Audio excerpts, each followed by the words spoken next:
Blessed and happy Sunday to all of you, my dear friends, my dear brothers and sisters, my dear good people of God, faithful followers of the Daily Gospel Reflection with Father Jack. My dear kababayans, today is the first day of June 2025, and today we celebrate the solemnity of the Ascension. Today's Gospel is from the beautiful and the wonderful account of the Gospel of Luke, chapter 24, verses 44 to 53. Today, as what I've told you, the church celebrate the great feast of the Ascension. Jesus was taken up into heaven, both body and soul.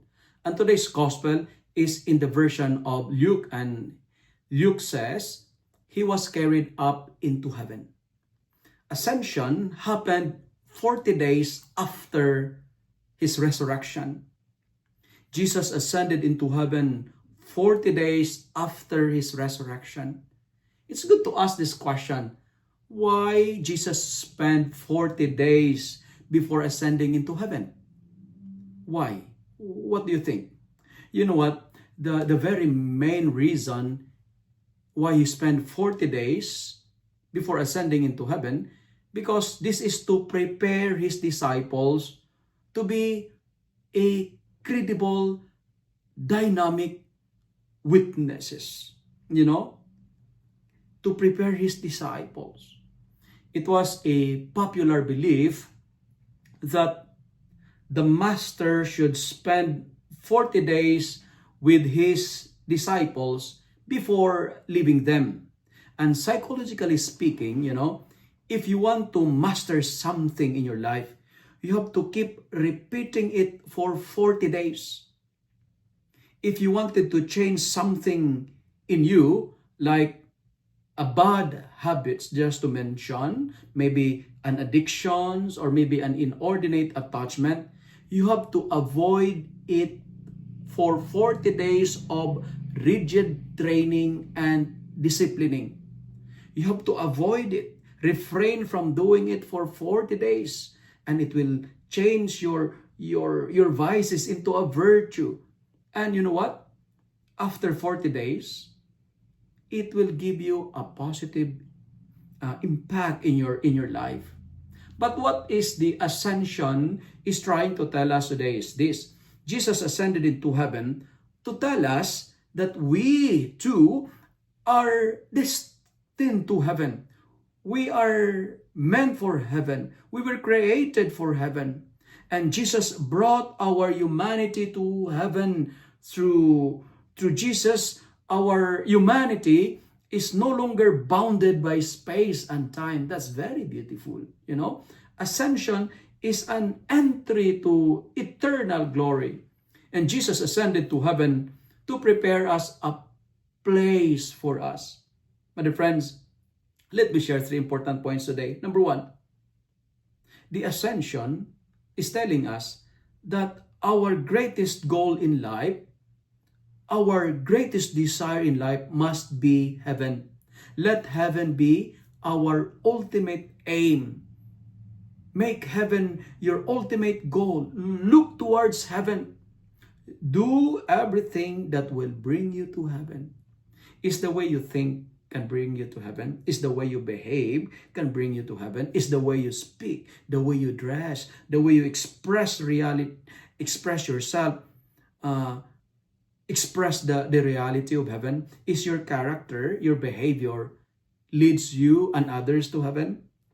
My dear friends, if you miss heaven, that is the greatest regrets of man's life. I say it again. If you miss heaven, that is the greatest regrets of man's life. That's why do everything that will secure you a spot in heaven. Use whatever you have to reach this beautiful place. Use your talents, your money to bring you to heaven. Use your authority to bring you to heaven. Use whatever you have to bring you to heaven, because heaven is a wonderful place because of Jesus. And spending eternity with Jesus is what makes eternity glorious.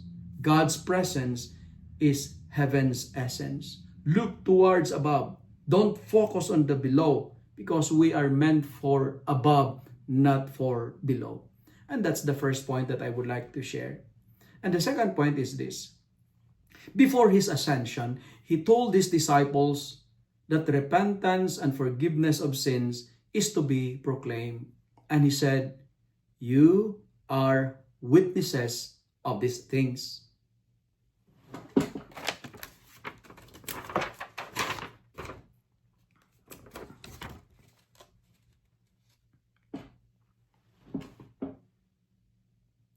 Therefore, to reach heaven, we need to repent.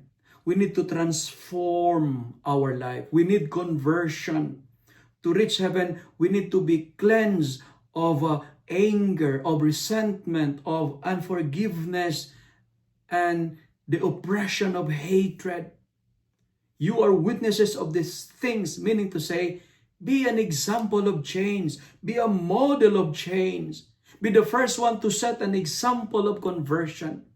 My dear friends, are we credible witnesses of Jesus?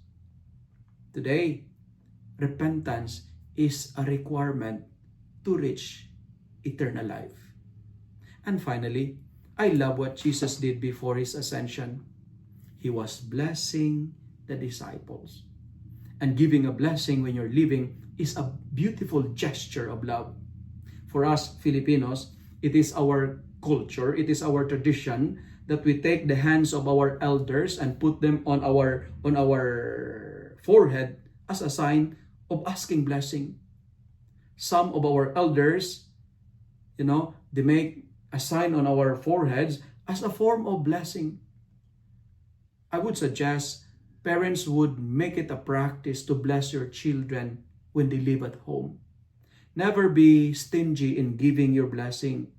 Blessing is power. Blessing is a protection. Blessing is giving them an authority. Blessing is giving them divine assistance. That's why at the end of I hope at the end of this Eucharistic celebration in the Mass where you're going to attend this Sunday, we always receive a blessing from the priest, right? Blessings are imparted to us. May the Lord bless you in the name of the Father and of the Son and of the Holy Spirit. Friends, when you bless people, they will bless you in return. Blessing gives joy and it leads others to praise God. To conclude, let me end my reflection by saying, heaven must be our goal because the greatest desire of God is to bring us to heaven. Second, we are commissioned to be a credible witness by preaching repentance and forgiveness of sins. And third and final point that I would like to share, let us bless one another. And my dear friends, listen to this. God bless you. And may the blessings of Almighty God be with you always. In the name of the Father, the Son, and the Holy Spirit. Amen. If you love and like this reflection, kindly share it with your friends. Share it with your family. Make the Word of God viral so that many will be blessed. Amen.